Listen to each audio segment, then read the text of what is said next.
اس کے لیے مزدہ ہے، عابد جنت چلا جائے گا، عالم جانے والا ہوگا، فرشتہ روک کر کہے گا رک جاؤ، اس کے لیے جنت ہے، تمہیں اللہ نے شفاعت کا حق دیا ہے۔ سبحان اللہ سبحان اللہ سبحان اللہ، کیا کہہ رہے ہیں؟ اور ابھی آپ کے سامنے علامہ قاسم صاحب القبلہ نے تقریر فرمائی تھی، علم کے تعلق سے بہت کچھ کہا تھا، مسئلے مسائل جاننے کے لیے اب ہمارے پاس وقت نہیں رہا ہے، ہم عدم دلچسپی کے اتنے شکار ہو چکے ہیں۔ مجھے یاد ہے امام ابو یوسف رحمۃ اللہ علیہ کے مرض وصال کے وقت مرض الموت میں مبتلا ہے، طبقات ابن سعد میں یہ روایت موجود ہے، مرض الموت میں ایک شخص آیا آپ کی عیادت کرنے کے لیے، السلام علیکم امام صاحب، وعلیکم السلام، کیا بات ہے؟ کہا حضور آپ کو دیکھنے آیا ہوں، سنا ہے مرض لاحق ہو گیا ہے، سنا ہے اب دوبارہ آپ اٹھ نہیں پائیں گے، سنا ہے بہت زیادہ بیمار ہیں۔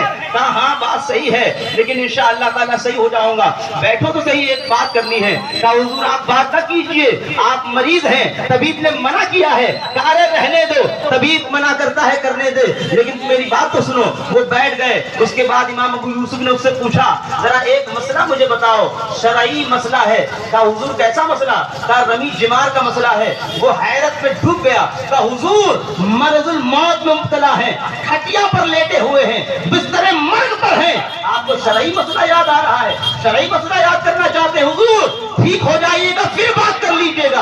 امام ابو یوسف نے کہا تھا ہم ایسی حالت میں چلے جائیں دنیا میں مصطفیٰ کی بارگاہ میں کہ مجھے مصطفیٰ کی شریعت کا ایک مسئلہ مجھے یاد نہ ہو جو میں پسند نہیں کر سکتا۔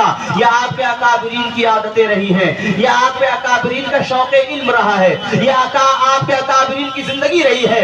آج آپ کے سامنے سب کچھ ہے پھر بھی پڑھنا نہیں چاہتے ہیں، مدرسہ قریب ہے پڑھانا نہیں چاہتے ہیں، قلم بہت سستے ہو چکے ہیں لیکن دینا نہیں چاہتے ہیں، کتابیں ہر جگہ مل جائیں گی لیکن آپ اپنے بچوں کے ہاتھوں میں رکھنا نہیں چاہتے ہیں، علماء کی تنخواہیں بہت کم ہیں اس کے باوجود ان میں دین حاصل نہیں کرانا چاہتے ہیں۔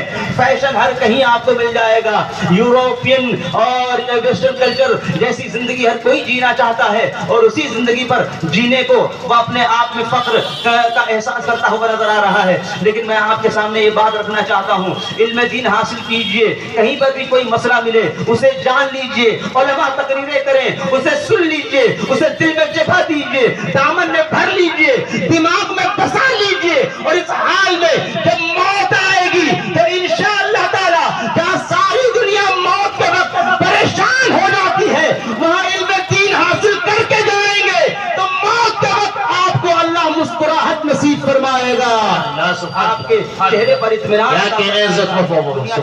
دیکھے گی۔ اس لیے ضروری ہے آپ اور ہم سب مل کر علم دین حاصل کرنے کی طرف بڑھیں، ایک انقلاب کی ضرورت ہے ورنہ بربادی بہت آ چکی ہے، شاید اتنا برباد ہو گئے ہیں کہ 100 سال تک اب اگر آپ محنت کریں اس کے باوجود آپ وہاں پر نہیں پہنچ پائیں گے جہاں پر پچھلے قوم کے لوگ محنت سے پہنچے تھے اور تمام صحابہ کرام رضوان اللہ تعالی علیہم اجمعین نے جہاں پر لا کر لوگوں کو کھڑا کیا تھا۔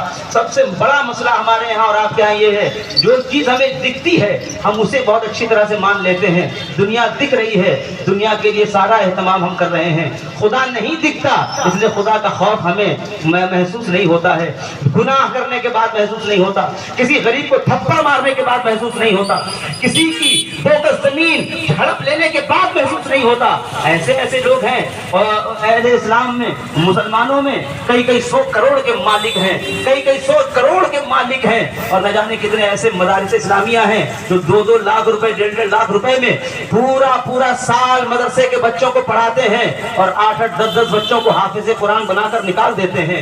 آپ کو یہ بھی مل جائے گا تو آپ ہی کی جماعت میں اہل اسلام میں مسلمانوں میں کئی 100 کروڑ کے بھی مالک ہیں، سال گزر گیا، زندگی گزر گئی، کہیں توفیق نہیں ہوئی کہ وہ دین کا کوئی کام کر جائیں، قوم کا کوئی کام کر جائیں، اللہ کے نام پر کچھ کر جائیں، آپ کا ایسا کہیں نظر نہیں آئے گا۔ لیکن ہم امید کرتے ہیں لا تقنطوا من رحمت اللہ، انشاءاللہ تعالی اندھیری رات سے ایک نور نکلے گا، ہمیں یقین ہے سورج ضرور نکلے گا، بس شرط یہ ہے آپ سب تیار ہو جائیں۔ اگر آپ تیار ہیں یہاں سے لے کر وہاں تک جتنے افراد ہیں ایک بار اشارہ کر دیجئے، میرے ساتھ دعا کر لیجئے، پروردگار ہم جب تک زندہ رہیں ہمیں اسلام کے نام پر اس کی خدمت کرنے کی توفیق عطا فرما اور مسلک اہل سنت वल जमाअत की खिदमत करने की तौफीक अता फरमा।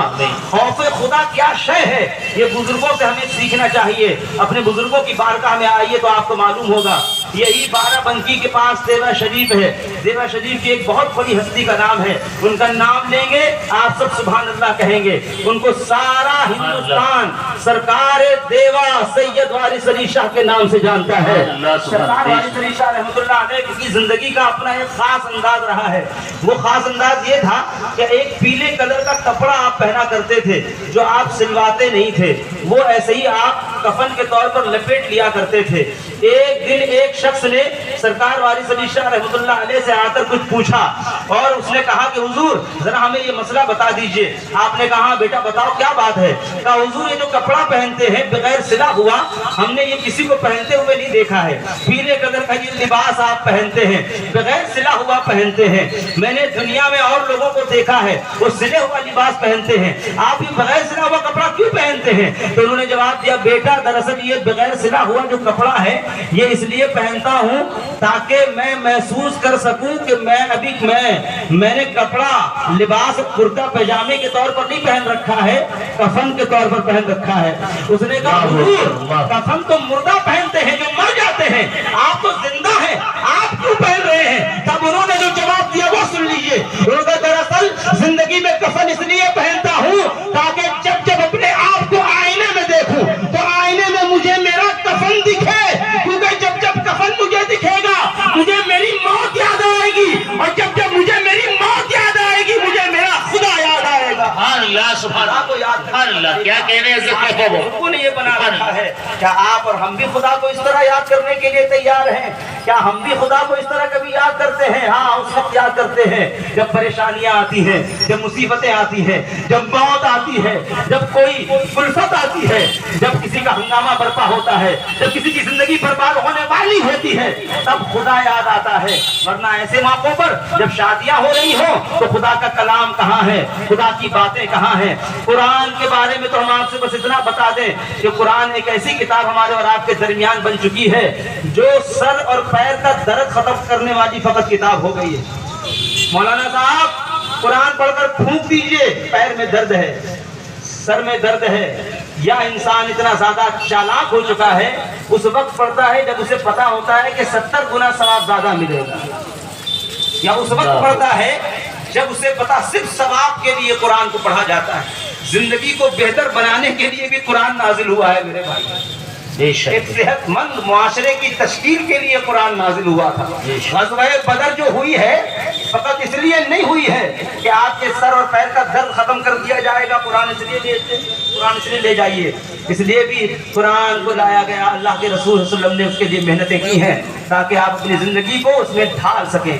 कुरान आप में ढल जाए, आप कुरान में ढल जाएं, फिर जिंदगी के जितने कदम आप उठाएंगे उतनी रहमतों का नुज़ूल अल्लाह ताला आप पर फरमाएगा, तब्दीली आएगी। वरना हम तो ये देख रहे हैं बेअदबियां बढ़ रही हैं, माँ बाप का मसला है, रिश्तेदारी का मसला है, पड़ोसी का मसला है, हर तरह के मसाइल से आप और हम सब लोग दो चार नजर आते हैं, लेकिन हम कुरान की तरफ पढ़ने के लिए तैयार नहीं हैं। ये रिवायत आप ले जाएं, तारीख की बहुत अहम बात इब्ने बतूता के हवाले से बता रहा हूँ। कुरान क्या कर सकता है जुल्म के दौरान, जालिमों की हुकूमत में कुरान कितना कारगर है, ये एक तारीख से आपके सामने रख रहा हूँ, इसे सुन लीजिए। लेकिन सुनने से पहले एक बार और दुआ कर लें, अल्लाह ताला हमें कुरान पढ़ने पढ़ाने की तौफीक अता फरमाए। आपने नाम सुना होगा, मालदीव एक मुल्क है, ये मुसलमानों का वो मुल्क है जहाँ की सिटीजनशिप के लिए आज के दौर में मुसलमान होना जरूरी है। 99.99% लोग वहाँ पर मुसलमान हैं। बहुत खूबसूरत मुल्क है मालदीव। आज यहाँ पर मुसलमान हैं लेकिन कल यहाँ पर मुसलमान नहीं थे। ये पूरा मुल्क कभी बुद्धिस्ट का रहा है, बौद्धों का रहा है, बुद्ध परस्त यहाँ पर रहा करते थे। जगह जगह पर यहाँ पर पत्थर रखे हुए थे जिनका एहतराम किया जाता था, एहतरामन जिन्हें सजदा किया जाता था, एहतरामन जिन्हें माबूद समझा जाता था। मालदीव कभी इन राहों से गुजरा है, लेकिन एक जमाना ऐसा आया कि मालदीव मस्जिद में बहुत जल्द इनकलाब बर्पा हुआ। कैसे इनकलाब बर्पा हुआ ये सुन लीजिए। एक शख्स है अफ्रीका के रहने वाले, नाम इनका अबुल बरकात बरबरी है। कुछ लोगों ने मगरिबी भी इनको लिखा है। ये वहां पर आए, एक बुढ़िया के यहाँ आपने कयाम किया, वहां आप रहने लगे। वहां पर इनको पता चला कि यहाँ पर बहुत जमाने से एक दस्तूर चला आ रहा है। दस्तूर ये है कि दरिया से एक जिन निकलता है जिसने जो बड़ा शरीर है, बहुत ताकतवर है, बहुत कुव्वत वाला है, बहुत बेरहम है। ये जिन बहुत शरारती है। ये आकर किसी बुत में बैठ जाता है और वहां से आकर शोबेबाजी शुरू होती है, लोगों को जादू दिखाता है, लोग इससे खौफ खाते हैं। लेकिन इसका एक मुतालबा है। ये किताब इब्ने बतूता की है जिसकी रिवायत में पेश कर रहा हूँ, जो बहुत बड़ा सयाह गुजरा है। शायद अंग्रेजों में भी इसकी मिसाल पेश नहीं की जा सकती जितना बड़ा सयाह इब्ने बतूता गुजरा है। इब्ने बतूता ने अपने सफरनामे में बाज़ाब्ता इसको लिखा है कि मैं वहां पर गया हूं और वहां पर मुसलमान, वो उस मुल्क के मुस्लिम होने की वजह मैंने दरियाफ्त की और मैं तहरीर भी कर रहा हूं। दरियाफ्त करने की वजह सुनिए, वो वजह ये थी कि उन्हें ये मालूम हुआ कि यहाँ पर कोई शरीर जिन है, बुत में आकर बस जाता है, शोबेबाजी शुरू होती है, जादूगरी दिखाया जाता है। फिर वो मुतालबा करता है, कोई नौशेज लड़की चाहिए, कोई लड़की चाहिए, कुमारी लड़की चाहिए। फिर उस और पूरा मोहल्ला, पूरा गांव, पूरा शहर मिलकर पूरा अंदाजी करता है, पर्चियां उछालता है नाम लिखकर। जिस लड़की का नाम खुल जाता है उस लड़की को उस मंदिर में पहुंचा दिया जाता है। सुबह जब वो लोग लेने के लिए जाते हैं वो लड़की मरी हुई पाई जाती है। ये तारीख की बहुत बड़ी हकीकत आपके सामने रख रहा हूँ। कोई उस वक्त ऐसा नहीं था तो उन मजलूम बच्चियों के लिए बोल सके, कोई उस वक्त ऐसा नहीं था तो इस जुल्म के खिलाफ अपनी आवाज उठा सके, कोई उस वक्त ऐसा नहीं था तो उन मजलूम बच्चियों के सर पर हाथ रखने की जुर्रत रखता हो, कोई ऐसा नहीं था जो इस बातिल ताकत के खिलाफ खड़े होने के लिए तैयार हो। पूरा मुल्क खामोश था। एक शरीर जिनकी ताकत से खौफ खाकर पूरा मुल्क चुपचाप तमाशा खड़ा देख रहा था। एक जिनकी बातिल कुव्वतों को देखकर हर कोई मरती हुई बच्चियों को देखता, लाशें उठाकर ले आया करता और लाशें उठाने के बाद अपने घर में रोया करता। एक दिन अचानक एक आदमी आया उस बुढ़िया के घर में, जिस बुढ़िया के घर में अबुल बरकात ठहरे हुए थे। आकर कहा, बुढ़िया रोना शुरू कर दो, ये बुरा आया है। बुढ़िया ने कहा, क्या बात है? कहा, तुम्हारी बेटी का नाम खुला है, इस बार तुम्हारी बेटी को जाना पड़ सकता है। बुढ़िया रोने लगी, बेसहारा थी, उसके अलावा उसका कोई और नहीं था। अबुल बरकात मगरिबी नाम का ये मुसलमान वहीं पर था। उसने पूछा, आप क्यों रो रही है मेरी बहन? अब क्या बात है, रोने की वजह क्या है? उसने कहा, आप नहीं जानते, आप मेरे मेहमान हैं, मेरी एक ही बच्ची है। मालदीव का ये दस्तूर है, यहाँ पर बच्चियों को भेज दिया जाता है, जादू के नाम पर बच्चियों को भेज दिया जाता है, दस्तूर के नाम पर, डर के नाम पर। और बच्चियां फिर सुबह जब देखी जाती हैं तो उन्हें मरा हुआ पाया जाता है। आज मेरी बच्ची का नाम खुल गया है। तो जानते हैं अबुल बरकात बरबरी ने क्या कहा था? मेरी बहन आप घबराइए नहीं, मैं अफ्रीका से आया हुआ हूँ, मैं मुसलमान हूँ। दुनिया किसी को रोते हुए देख सके तो देख सकती है, जब से मैं मुसलमान हुआ हूँ किसी बेसहारा को रोते हुए नहीं देख सकता। आपकी बच्ची को नहीं जाना होगा, मैं जाऊंगा आपकी बच्ची की जगह पर। कहा, आप जाएंगे? कहा, हाँ मैं जाऊंगा। कहा, मुकाबला करेंगे? कहा, हाँ मुकाबला करूंगा। तो बहुत शरीर है? कहा, तो क्या हुआ? बहुत ताकतवर है? कहा, तो क्या हुआ? कहा, जिन है? कहा, तो क्या हुआ? कहा, आग का बना हुआ है? कहा, तो क्या हुआ? तो मुकाबला करोगे? कहा, हाँ करूंगा। कहा, कैसे करोगे? इतनी बड़ी ताकत का मुकाबला? कहा, वो ताकत लेकर आएगा, मैं अल्लाह का कलाम लेकर जा रहा हूँ, रसूल अल्लाह का दीन लेकर जा रहा हूँ। और अबुल बरकात बरबरी मंदिर पहुंचे और जाने के बाद कुछ नहीं किया, बस एक काम किया। आज मुसलमानों, मुसीबतें आपके यहाँ भी हैं, हमारे यहाँ भी हैं, परेशानियां आपके यहाँ भी हैं, हमारे यहाँ भी हैं। हर एक के माथे की सिमटें बाज़ाब्ता बता रही हैं कि मुस्तकबिल हमारा बहुत अच्छा नहीं है और मुस्तकबिल में और न जाने कितनी बड़ी बड़ी परेशानियों का सामना अहले इस्लाम को और मुसलमानों को करना पड़ सकता है। लेकिन आपको मैं कहना चाहूंगा, उम्मीद का दामन मत छोड़िए और डरपोक मत बनिए, खौफज़दा मत होइए किसी और से।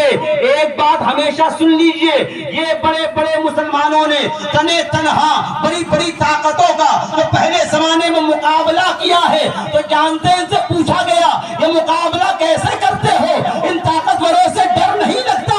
तो वो जवाब देते हैं, जिसके दिल में खुदा का डर हो जाए वो दुनिया से नहीं डरा करता है। सुभान अल्लाह, सुभान अल्लाह। کیا ان کے دل میں خدا کا خوف تھا. اکیلے پہنچ گئے, قرآن کھول لیا, قرآن پڑھنا شروع کر دیا. جن آنے کی کوشش کر رہا تھا, لیکن جب قرآن کی تلاوت سنی جن واپس چلا گیا. اللہ اکبر, سبحان اللہ سبحان. یہ لوگ آئے, سوچا کہ اب تک تو یہاں پر سے لاشیں ہی اٹھائی ہیں ہم لوگوں نے. مالدیو کی بات کر رہا ہوں, جائیے پتہ کیجئے وہاں کے بارے میں. اب تک تو لاشیں ہی اٹھائی ہیں, یہ بھی مر گیا ہوگا. پورا گاؤں گیا لینے کے لیے, تو پہلے بعد میں یہ لوگ جاتے. ان لوگوں کے کانوں میں آواز آئی, کوئی کہہ رہا ہے لا الہ الا اللہ محمد رسول اللہ. سبحان اللہ سبحان. مر گئے. اب سرکار بڑی وہیں پر بیٹھے تھے, قرآن پڑھ رہے تھے. تعجب میں ڈوب گئے, حیران ہو گئے. کہا آپ کیسے بچ گئے؟ اب تک کوئی نہیں بچا. کہا ہاں اب تک کوئی نہیں بچا, شاید ان کے پاس کوئی سہارا نہیں ہوگا, میں اپنا سہارا لے کر آیا تھا.